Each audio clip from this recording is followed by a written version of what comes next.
ನಮಸ್ಕಾರ ವೀಕ್ಷಕರೇ. ನಮಸ್ಕಾರ ವೀಕ್ಷಕ. ಸರ್, ಈಗ ಇತ್ತೀಚಿನ ದಿನಗಳಲ್ಲಿ ನಮ್ಮ ಗಮನಕ್ಕೆ ಕೆಲವರು ಬೇರೆ ವೈದ್ಯರು ಕೆಲವೊಂದು ಕೇಸುಗಳು ಕೂಡ ನಮಗೆ ವಿಚಾರ ಹೇಳ್ತಾರೆ. ಕೆಲವೊಂದು ನೀವು ಕೂಡ ಮಾತಾಡಿದ್ದೀರ.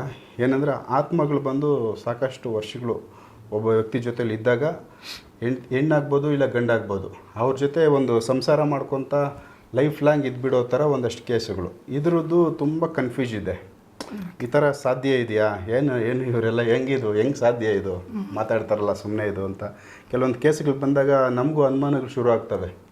ಇದೆಲ್ಲ ನಂಬಬೇಕಾ ನಾವು ಅಂತ. ಅವ್ರಿಗೆ ಆಗಿರೋರು ಅವ್ರ ಎಕ್ಸ್ಪೀರಿಯನ್ಸ್ ಅವ್ರು ಹೇಳ್ಕೊಂತಾರೆ.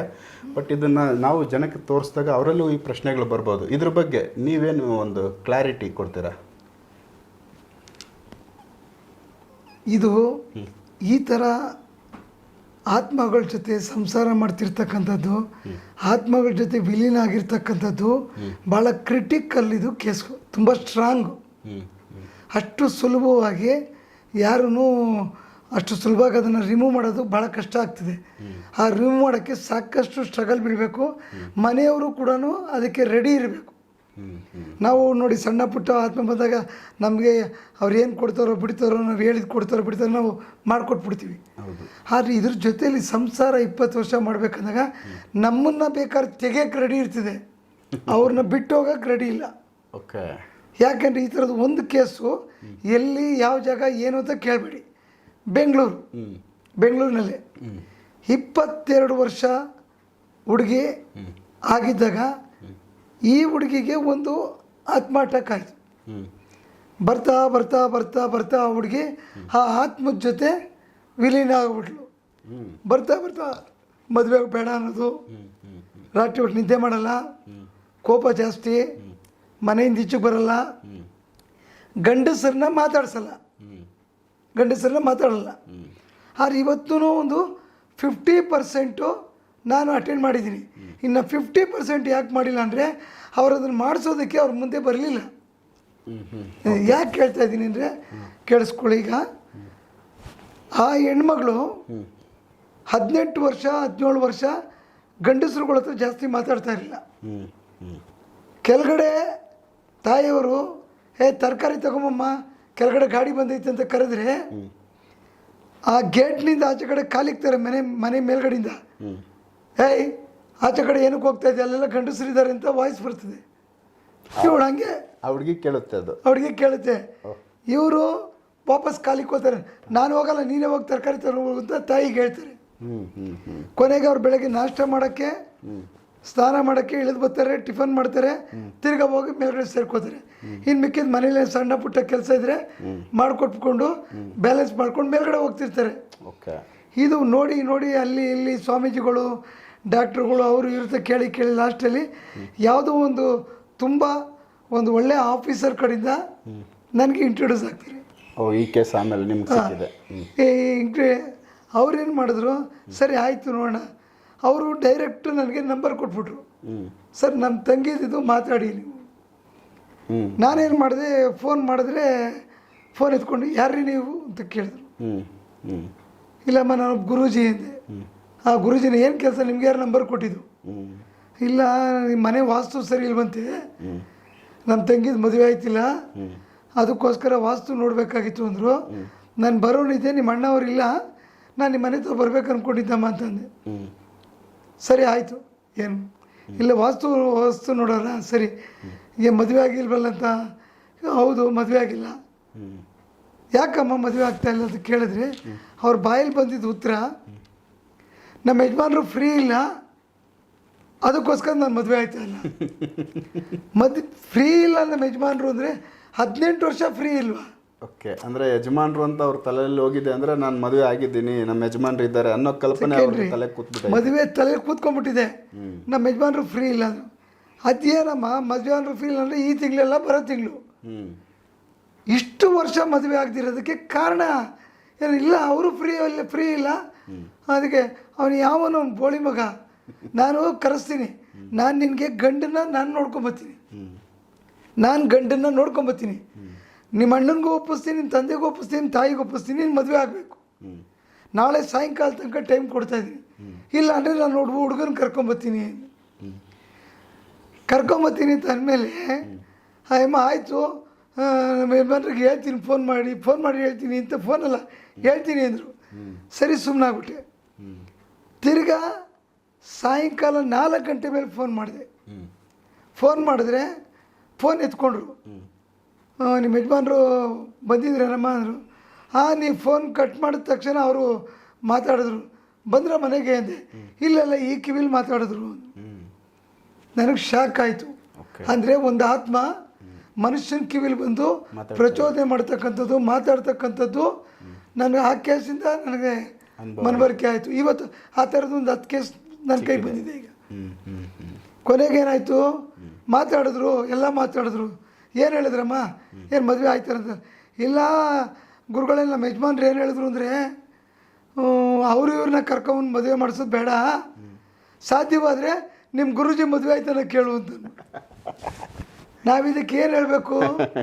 ಇದು ರಿಯಲ್ ಆಗಿ ನಂಬಿ ಬಿಟ್ಟರೆ ನಡೆದಿರ್ತಕ್ಕಂಥ ವಾಗ್ವಾದ ಬೆಂಗಳೂರಿನಲ್ಲಿ ನಡೆದಿದೆ. ಅಕಸ್ಮಾತ್ ನಾನು ಹೆಸರು ಹೇಳಕ್ಕೆ ಇಷ್ಟ ಅಲ್ಲ, ಪಾಪ ಹೆಣ್ಮಕ್ಳು ವಿಷಯ. ಅವ್ರು ನೋಡ್ತಿದ್ರು ಕೂಡ, ಅವ್ರ ಮನೆಯವ್ರು ಯಾರು ನೋಡ್ತಿದ್ರು ಕೂಡ ಅರ್ಥ ಮಾಡ್ಕೋತಾರೆ ನಮ್ಮ ಮಗಳ ಕಷ್ಟ. ಅವತ್ತು ರಿಸ್ಕ್ ತಗೊಂಡು ಅವರು ಖರ್ಚು ಮಾಡ್ತೀವಿ ಅಂತಿದ್ರೆ ಸತ್ಯವಾಗ್ಲೂ ಇವತ್ತು ಆ ಹುಡುಗಿ ಹೊರಗಡೆ ಬಂದಿರೋದು. ಕ್ಲಿಯರ್ ಆಗೋದು. ಅವ್ರು ಯಾರೂ ಖರ್ಚು ಮಾಡೋಕ್ಕೆ ರೆಡಿ ಇಲ್ಲ. ಯಾಕಂದರೆ ಸುಮ್ಮನೆ ನಾನಂತ ಕಷ್ಟವಾದ ಕೆಲಸನ ಮಾಡೋಕೆ ಆದರೂ ಕೂಡ ಆ ಆತ್ಮ ಎಲ್ಲಿ ನನ್ನ ಹೆಂಡ್ತಿನ ಬೇರೆ ಡಾಕ್ಟರ್ ಸ್ವಾಮೀಜಿ ಕರ್ಕೊಂಡು ಹೋಗ್ತಾರೆ ಅಂದ್ಬಿಟ್ಟು 5 ರಿಂದ 6 ಆತ್ಮಗಳನ್ನ ಸೆಕ್ಯೂರಿಟಿ ಮಾಡ್ಕೊಂಡಿತ್ತು. ಇದು ನಡೆಯುತ್ತೆ. ಸೆಕ್ಯೂರಿಟಿ ಅಂದರೆ ಇವನು ಒಳಗಡೆ ಇರ್ತಾನೆ, ಇವನಿಗೆ ಸೆಕ್ಯೂರಿಟಿ ಆಗಿ ಆ ಇಡೀ ಬಿಲ್ಡಿಂಗಲ್ಲಿ ಮೇಲ್ಗಡೆ ಆತ್ಮಗಳು ಓಡಾಡ್ತಿರ್ತವೆ. ಬೇರೆ ಏನು ಯಾರು ಬರ್ತಾರೆ, ಯಾರು ಹೋಗ್ತಾರೆ, ಯಾರು ಹೊಸಬ್ರು ಬಂದರು, ಇದು ಮೆಸೇಜಲ್ಲಿ ಕೊಡ್ತವೆ. ಆಗ ಅವರು ಈಚೆಗೆ ಬರಲ್ಲ, ಕಾಣಿಸ್ಕೊಳ್ಳಲ್ಲ, ಚಿಲ್ಕ ಹಾಕ್ಕೊಂಡಿರ್ತಾರೆ. ಇದೆಲ್ಲ ನಡೀತಾ ಇರ್ತದೆ. ಸೊ ಆವಾಗ ಆ 5 ಸೆಕ್ಯೂರಿಟಿಗಳನ್ನೆಲ್ಲ ತೆಗೆದುಬಿಟ್ಮೇಲೆ ಅಮ್ಮ ನಾನು ಫೋನ್ ಹೊಡೆದ್ರೆ ಫೋನ್ ಎತ್ಕೊಳ್ಳಿ, ಗುರುಜಿ ಚೆನ್ನಾಗಿದ್ದೀನಿ, ಹೋಗಮ್ಮ ಯಾವ್ದಾರ ದೇವಸ್ಥಾನಗಳಿಗೆ ಒಳ್ಳೇದು. ಯಾಕಂದ್ರೆ ಅವ್ರು ಮಾಡೋರು ಶಕ್ತಿ ಇಲ್ಲ, ನಾವು ಖರ್ಚು ಮಾಡಿ ನಾವು ಮಾಡೋಕ್ಕಾಗಲ್ಲ. ಇವೆಲ್ಲ ದಿಗ್ಬಂಧನಗಳು ಮಾಡಿ ಇವೆಲ್ಲ ಪ್ರೊಸೆಸ್ ಹೇಳೋಕ್ಕಾಗಲ್ಲ. ಭಾಳ ಕಷ್ಟಪಟ್ಟು ತೆಗಿಬೇಕು, ಅದನ್ನು ಬೇರ್ಪಡಿಸ್ಬೇಕು. ಎಷ್ಟು ವರ್ಷದಿಂದ ಈ ಥರ ಒಂದು ಜೊತೆಲಿದ್ದಾಗ ಅಷ್ಟು ಒಂದು ಬಾಂಡ್? ಸರ್ 22 ವರ್ಷ ಹುಡುಗಿಗೆ, ಈಗ 43 ವರ್ಷ ಅನ್ಕೋತೀನಿ. ಅವ್ರಿಗೆ 20 ವರ್ಷ 21 ವರ್ಷ ಅವ್ರ ಜೊತೆ ಒಳಗಡೆ. ಆಮೇಲೆ ಅವ್ರ ಅಣ್ಣ ಒಂದು ATM ಕಾರ್ಡ್ ತಂದು ಕೊಟ್ಟಿದ್ದಾರೆ. ಇದರಲ್ಲಿ ಒಂದು 10,000 ದುಡ್ಡಿದೆ ಅಮ್ಮ, ಇದು ಉಜ್ಜಿದ್ರೆ ನೀನು ಈ ನಂಬರ್ ಹೊಡೆದ್ರೆ ನಿಂಗೆ ದುಡ್ಡು ಬರುತ್ತೆ ಅಂತ ಹೇಳೋರು. ಇದು ರಿಯಾಕ್ಷನ್ ಹೆಂಗಿದೆ?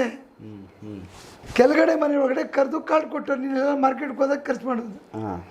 ಕಾರ್ಡ್ ಎತ್ಕೊಂಡು ಬರ್ರಂತ ಮಾಡಿ ಮೆಟ್ಲತ್ತೋಗಿ ಒಳಗಡೆ ಇದ್ದಂಥ ಮಿರರ್, ನಾವು ತಲೆ ಬಾಚ್ಕೊಳ್ತಕ್ಕಂಥ ಮಿರರ್ಗೆ ನಮ್ಮ ಅಣ್ಣ ನೋಡಿ ATM ಕಾರ್ಡ್ ಕೊಟ್ಟವ್ರು ಇದರಲ್ಲಿ ದುಡ್ಡಿದೆ ಅಂತ ಮಿರರ್ಗೆ ತೋರಿಸ್ತವ್ರಂದರೆ ಆ ಮಿರರ್ ಮುಖಾಂತರ, ಆ ಕಣ್ಣಿನ ಮುಖಾಂತರ ಅವರಲ್ಲಿರ್ತಕ್ಕಂಥ ಆತ್ಮ ನೋಡ್ತಾ ಇರ್ತದೆ, ಕಾಣಿಸ್ತಾ ಇದೆ. ಅದಕ್ಕೋಸ್ಕರ ಪ್ರತಿಯೊಬ್ಬರಿಗೂ ಕಣ್ಣಿನ ಕೆಳಗಡೆ 5 ಸರ್ಕಲ್ ಬರುತ್ತೆ. ಈ 5 ಸರ್ಕಲ್ ಬಂತು ಅಂದರೆ 200% ಪಕ್ಕ ಬರೆದು ಮಾಡ್ಕೊಳ್ಳಿ. ಯಾಕಂದರೆ ನಿಮ್ಮ ಕಣ್ಣಿನ ಮುಖಾಂತರ ಒಳಗಡೆ ಇರೋ ಆತ್ಮಗಳು 80% ಈಚೆಗೆ ಬಂದು ಪ್ರತಿಯೊಬ್ಬ ಮನುಷ್ಯನೂ ನೋಡ್ತಾ ಇರ್ತಾರೆ. ಇವನ ಜೊತೆ ಸವಾಸ ಮಾಡು, ಇವನ ಜೊತೆ ಸವಾಸ ಮಾಡಬೇಡ, ಇವನ ಜೊತೆಲಿ ಓಡು, ಎಲ್ಲ ಪ್ರತಿಯೊಂದು ಅದೇ ಪ್ರಚೋದನೆ ಮಾಡ್ತಿರ್ತೇವೆ. ಗೈಡ್ ಕೊಡ್ತದೆ. ಅದು ಗೈಡ್ ಕೊಟ್ಟಾಗ ಇದೆಲ್ಲ ಬ್ಲಾಕ್ ಸ್ಟಾರ್ಟ್ ಆಗುತ್ತೆ. ನಾವು ಅಟೆಂಡ್ ಮಾಡಿದಾಗ 60-70% ಒಂದೇ ದಿವಸದಲ್ಲಿ ನಿಮಗೆ ಆ ಕಣ್ಣಿನ ಕೆಳಗಡೆ ಬ್ಲಾಕ್ ಕೊಟ್ಟೋಗ್ತದೆ. ಒಂದು 30% ಉಳ್ಕೊಂಡಿರ್ತದೆ. ಇವತ್ತೊಂದು ಮಿರಾಕಲ್ ಟೈಪು ಒಂದು ಫೋಟೋ ಚೇಂಜ್ ಮಾಡಿದ್ದೀನಿ. ತುಂಬ ಒಂದು ಪವರ್ಫುಲ್ ಆಗಿರೋ ವ್ಯಕ್ತಿಗಳ ಒಂದು ಅವ್ರ ಮಿಸಸ್ನ ರೆಡಿ ಮಾಡಿದ್ದೀನಿ. ನನಗೆ ಖುಷಿ ಆಗ್ಬಿಟ್ಟಿದೆ ನೋಡ್ಬಿಟ್ಟು. ಅದು ರಿವೀಲ್ ಮಾಡೋಂಗಿಲ್ಲ, ಹೇಳೋಂಗಿಲ್ಲ, ನನಗೆ ಹೇಳೋಕ್ಕಾಗಲ್ಲ. ಕೇಸ್ ಯಾವ ಥರದ್ದು? ಯಾವ ಥರ ಕೇಸ್? ಅದು ಎಕ್ಸ್ಪೋಸ್ ಕೇಸ್ ಅಲ್ಲ, ಬಾಡಿ ಒಳಗಡೆ ಇದ್ದಂಥದ್ದು. ನಿಮ್ಗೆ ಆಮೇಲೆ ಹೇಳ್ತೀನಿ ಅದು ಎಂಥ ಕೇಸು ಅಂತ. ಅರ್ಥ ಆಯ್ತಾ? ಈ ಥರ ಆತ್ಮಗಳು ನಮ್ಮನ್ನು ಪ್ರಚೋದನೆ ಮಾಡಿ ನಮ್ಮ ಜೊತೆಲೇ ಇದ್ದು ಸಂಸಾರ ಮಾಡ್ತವೆ. ಕೆಲವು ಹೆಣ್ಮಕ್ಳ ಜೊತೆ, ಕೆಲವು ಗಂಡಸರು 45 ವರ್ಷ 48 ವರ್ಷ ಆದರೂ ಮದುವೆ ಆಗಲ್ಲ. ನನ್ನ ಬಂದಿದೆ, ಸುಮಾರು ಕೇಸ್ ಬಂದಿದೆ. ಹೇಳಿದ್ರೆ ಯಾವುದೋ ಹೆಣ್ಣು ಸೆಟ್ ಆಗ್ತಿಲ್ಲ. ಈಗ ನಿಮ್ಮ ಯೂಟ್ಯೂಬ್ ಮುಖಾಂತರ ಯಾವುದೋ ಮಡಿಕೇರಿಯಿಂದ ಪಾಪ ಅವ್ನ ಹೆಸ್ರು ಹೇಳ್ಬೇಕು ಬೇಡ ಗೊತ್ತಿಲ್ಲ, ಬೇಡ ಬಿಡಿ, 38 ವರ್ಷ 40 ವರ್ಷ ಆಯಿತು ಬಂದೆ. ಗುರುಜಿ ನನ್ನ ಮದುವೆ ಆಗಿಲ್ಲ, ಬಾಟ್ಲು ತಂದು ಮಾಡ್ಕೊಂಡಿದ್ದೀನಿ, ಕುಡಿಯೋದು ಮನಗೋದು ಇಷ್ಟೇ ಕೆಲಸ ನನಗೆ. ಈಗ ನಾನು ಅಟೆಂಡ್ ಮಾಡಿದ್ಮೇಲೆ ಕುಡಿಯೋದನ್ನ ಸ್ಟಾಪ್ ಮಾಡಿದ್ದಾನೆ. ಸ್ವಲ್ಪ ತಗೋತಾನಂತೆ, ಸ್ಟಾಪ್ ಮಾಡಿದ್ದಾನಂತೆ. ತುಂಬ ಚೆನ್ನಾಗಿ ಕಾಣಿಸ್ತಾನೆ. ಫಸ್ಟು ಈ ಮನೆ ಖಾಲಿ ಮಾಡಿ ಮಡಿಕೇರಿ ಸಿಟಿ ಒಳಗಡೆ ಹೋಗು, ಮನೆ ಮಾಡು, ಯಾರೋ ರಿಲೇಷನ್ಗಳು ಸಂಬಂಧಿಕರಿಗೆ ಹೇಳ್ಕೊಂಡು ಫಸ್ಟು ನೀನು ಮದುವೆ ಆಗು. ನಿಮ್ಮ ಕೊಡಗಿನ ದೇವರು ಯಾರಿದ್ದಾರೆ ಅವ್ರು ತಗೋಗಿ ಕಾಣಿಕೆ ಕಟ್ಟಿ ನನಗೆ ಈಗಲಾದರೂ ದಾರಿ ತೋರಿಸಿ ಅಂತ ಕೇಳ್ಕೊ. ನಮ್ಮ ಕೆಲಸ ನಾವು ಮಾಡಿಕೊಡ್ತೀವಿ, ದೇವ್ರ ಕೆಲಸ ದೇವ್ರು ಮಾಡಬೇಕು, ನಿಮ್ಗೆ ಆಶೀರ್ವಾದ ಮಾಡಬೇಕು. ನಾವು ದೇವ್ರಾಗಕ್ಕೆ ಸಾಧ್ಯ ಇಲ್ಲ. ನಿಮ್ಮಲ್ಲಿರೋ ದರಿದ್ರ ತೆಗೆದುಕೊಡ್ತೀನಿ ಅಷ್ಟೇ. ಈ ಥರ ಭಾಳಷ್ಟು ಜನ ಈ ಥರ ರಿವೀಲ್ ಆಗಿರೋದು ಭಾಳನೇ. ಈಗ 3 ದಿವಸ ನಿಮ್ಮ ಯೂಟ್ಯೂಬ್ ನೋಡಿ ಬಂದಿರೋದು. ಯಾವ ಊರಂತ ಕೇಳಬೇಡಿ, ಹೆಸರು ಕೇಳಬೇಡಿ. MA ಗ್ರ್ಯಾಜುಯೇಟ್, ಮದುವೆ ಆಗಿ 3 ತಿಂಗಳಿಗೆ ಪಾಪ ಗಂಡ ಹೆಚ್ಚು ಕಮ್ಮಿ ಆಗಿದೆ, ಬಿಟ್ಬಿಟ್ಟಿದ್ದಾರೆ. ಸರ್ ಇವಾಗ 8 ತಿಂಗಳಿಂದ ರೂಮಿಂದ ಈಚೆಗೆ ಬಂದಿಲ್ಲ. ಓಕೆ, ಹಾಂ, 8 ತಿಂಗಳಿಂದ ರೂಮಿಂದ ಈಚೆಗೆ ಬಂದಿಲ್ಲ. ನನಗೆ ಫೋಟೋ ರಿವ್ಯೂ ಮಾಡೋಕ್ಕಂತ ಆಸೆ, ಮನೆಯವ್ರು ಹೆಂಗಿರ್ತಾರೋ ಗೊತ್ತಿರಲ್ಲ, ಅದಕ್ಕೆ ಮಾಡಿಲ್ಲ. ಅವ್ರನ್ನ ನೋಡಿಬಿಟ್ರೆ ನೀವು 3 ದಿವಸ ಮನೆಯಿಂದ ಈಚೆಗೆ ಬರಲ್ಲ. ಅವ್ರ ಫೋಟೋ ನೋಡಿಬಿಟ್ರೆ ಅಷ್ಟು ಭಯಂಕರನಾ? ಭಯಂಕರವಾಗಿದ್ದಾರೆ. ಆಮೇಲೆ ಈಗ ಅದನ್ನು ಭಾನುವಾರ ನಾನು ಡೇಟ್ ಕೊಟ್ಟಿದ್ದೀನಿ. ಯಾರನ್ನೂ ಬರೋಕ್ಕೆ ಬಿಡಲ್ಲ. ಮನೆಗೆ ಯಾರನ್ನು ಬರ್ತಾವ್ರ ಅಂತ ಅದಕ್ಕೆ ಮುಂಚೆ ಗೊತ್ತಾಗುತ್ತೆ. ನಾನು ಈ ಬೆಂಗಳೂರು ಬಿಟ್ಟಿದ್ದೀನಿ ಅಂತ ಅದಕ್ಕೆ ಗೊತ್ತಾಗುತ್ತೆ. ನಾನು ಬರೋದು ಕೂಡ ಹೇಳ್ಬಾರ್ದು ಅಂತ ಹೇಳಿದ್ದೀನಿ. ತುಂಬ ಕ್ರಿಟಿಕಲ್ಲು. ನೀವು ಯಾವ ಪೂಜೆಗೂ ಬಗ್ಗಲ್ಲ. ಸ್ನಾನ 5 ದಿವಸ ಸ್ನಾನ ಮಾಡಲ್ಲ, ರೂಮಿಂದ ಈಚೆಗೆ ಬರಲ್ಲ. ಊಟ ಕೊಡಬೇಕು, ಊಟ ಮಾಡ್ಕೊಳ್ಳೋದು ಬರೋಂಥ ಒಳ್ಕೊಂಡು ಹಿಂಸೆ ಮಾಡಿ ಸ್ನಾನ ಮಾಡಿಸ್ಬೇಕು. MA ಗ್ರ್ಯಾಜುಯೇಟ್, ಮದುವೆ ಆಗಿ ಯಜಮಾನರು ಬಿಟ್ಬಿಟ್ಟವ್ರೆ. ಈ ಪರಿಸ್ಥಿತಿಲಿ ಯಾರಿರ್ತಾರೆ ಜೊತೆಲಿ? ಎಲ್ಲೆಲ್ಲೋ ಸ್ವಾಮೀಜಿಗಳು, ಪೂಜೆಗಳು, ಬಂಧಗಳು ಅವರು ಲಕ್ಷಾಂತರ ರೂಪಾಯಿ ಪಾಪ ಖರ್ಚು ಮಾಡಿದ್ದಾರೆ. ನಿಮಾನ್ಸ್ ಹಾಸ್ಪಿಟ್ಲಲ್ಲೂ ಕೂಡ 2 ತಿಂಗಳು ಅಡ್ಮಿಟ್ ಮಾಡಿದ್ದಾರೆ. ಆ ಕೇಸ್ನ ನಾನು ಇವತ್ತು ಭಾನುವಾರ ಹ್ಯಾಂಡ್ಲ್ ಮಾಡೋಕ್ಕೆ ಡೇಟ್ ಕೊಟ್ಟಿದ್ದೀನಿ, ಅಮಾವಾಸ್ಯೆ ಮುಗಿದೋಗ್ಲಿ ಅಂತ. ಯಾಕಂದ್ರೆ ಇವೆಲ್ಲ ಗೊತ್ತಾಗಲ್ಲ ಸರ್. ಯಾಕಂದರೆ ಆತ್ಮಗಳು ಮನುಷ್ಯನಿಗೆ ಬಂದು ಯಾವ ರೀತಿ ತೊಂದರೆಗಳು ಕೊಡ್ತವೆ, ಹೆಂಗೆ ಕೊಡ್ತವೆ, ಯಾವ ರೀತಿ ಕ್ಯಾಪ್ಚರ್ ಮಾಡ್ತವೆ, ಅದಕ್ಕೆ ಜನ ಅವ್ರನ್ನ ಕಾವಲು ಕಾಯ್ದಂಗೆ ಕಾಯಬೇಕು. ಏನು ಮಾಡ್ಕೊಂಬಿಡ್ತಾರೋ ಸೂಸೈಡ್ಗಳು ಇವೆಲ್ಲ, ಸೂಸೈಡ್ಗೆ ಬಿಟ್ಟರೆ ಹ್ಯಾಂಗೆ ಮಾಡ್ಕೊಂಬಿಡ್ತವೆ. ಇಲ್ಲ ಅಂದರೆ ಮೆಂಟಲ್ ಥರ ಆಡ್ತಾರೆ. ಅಕ್ಕಪಕ್ಕದವ್ರ ಹತ್ರ ಬೇಜಾರು, ಅವಮಾನ, ಭಾಳಷ್ಟು ಈ ಥರ ಕೇಸ್ಗಳು ನಾವು ನೋಡ್ತಾ. ಕೆಲವು ಎಕ್ಸ್ಪೋಸ್ ಆಗಿರಲ್ಲ. ಎಕ್ಸ್ಪೋಸ್ ಆಗೋದಕ್ಕಿಂತ ಮುಂಚೆ ನಾನು ಹೇಳ್ದಂಗೆ 97% ಜನಕ್ಕೆ ಇದಿರ್ತಿದೆ. ಕೆಲವು ಮೇಲೆ ಬಂದಿರ್ತದೆ, ಕೆಲವು ಮೇಲೆ ಬಂದಿರಲ್ಲ.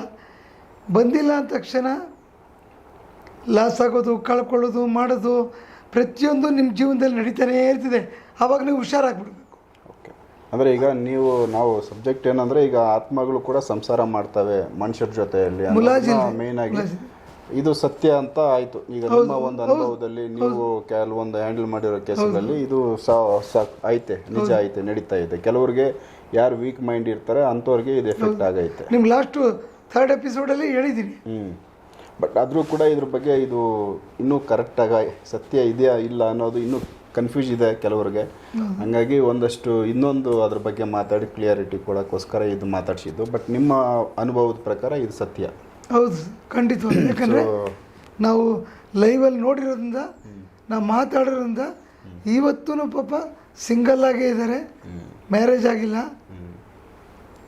ಯಾರ ಜೊತೆ ಇದಿಲ್ಲ, ಮಾತುಕತೆ ಇಲ್ಲ. ಊಟ ಆಯಿತು, ತಿಂಡಿ ಆಯಿತು, ಅವರಾಯಿತು. ರಾತ್ರಿ 11:30-12 ಗಂಟೆಗೆ ಸ್ಟಾರ್ಟ್ ಮಾಡಿದ್ರೆ ಬೆಳಗಿನ ಜಾವ 2 ಗಂಟೆ 3 ಗಂಟೆ ತನಕ ಮಾತಾಡ್ತಿರ್ತಾರೆ. ಯಾರ ಹತ್ರ ಮಾತಾಡ್ತಾರೆ? ಒಬ್ಬರೇ ಮಾತಾಡ್ತಿರ್ತಾರೆ. ನಾವು ಇದೆಲ್ಲ ಯಾವ ಥರ ತಿಳ್ಕೊತೀರಾ?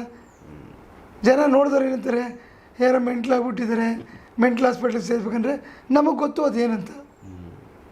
ಸೊ ವೀಕ್ಷಕರೇ, ಇದೊಂದು ವಿಚಾರ ನಿಮ್ಮ ಗಮನಕ್ಕೆ ತೊಗೊಂಬರೋಣ ಅಂತೇಳಿ ವಿಚಾರ ಮಾತಾಡಿದ್ದು. ಸೊ ಇಲ್ಲಿ ಆತ್ಮಗಳು ಕೂಡ ಮನುಷ್ಯರ ಜೊತೆ ಸಂಸಾರ ಮಾಡ್ತವೆ. ಇದು ಸತ್ಯ ಐತೆ ಅನ್ನೋದನ್ನು ಭಗವಾನ್ ಸರ್ ಪ್ರೂವ್ ವಿತ್ ಎವಿಡೆನ್ಸ್ ಸಮೇತ ಅವರು ಹ್ಯಾಂಡಲ್ ಮಾಡಿರೋದ್ರಿಂದ. ಬಟ್ ಅವೆಲ್ಲ ನಿಮ್ಗೆ ತೋರಿಸಿಲ್ಲ, ಬಟ್ ಆ ವಿಚಾರ ಹೇಳಿದ್ದಾರೆ. ನೆಕ್ಸ್ಟ್ ಬೇರೆ ಇನ್ನೊಂದಷ್ಟು ವಿಚಾರಗಳು ಅವ್ರ ಹತ್ರ ಮಾತಾಡೋದಿದೆ. ನೆಕ್ಸ್ಟ್ ಎಪಿಸೋಡ್ ಮಿಸ್ ಮಾಡಿದೆ ನೋಡಿ. ನಮಸ್ಕಾರ ವೀಕ್ಷಕರೇ.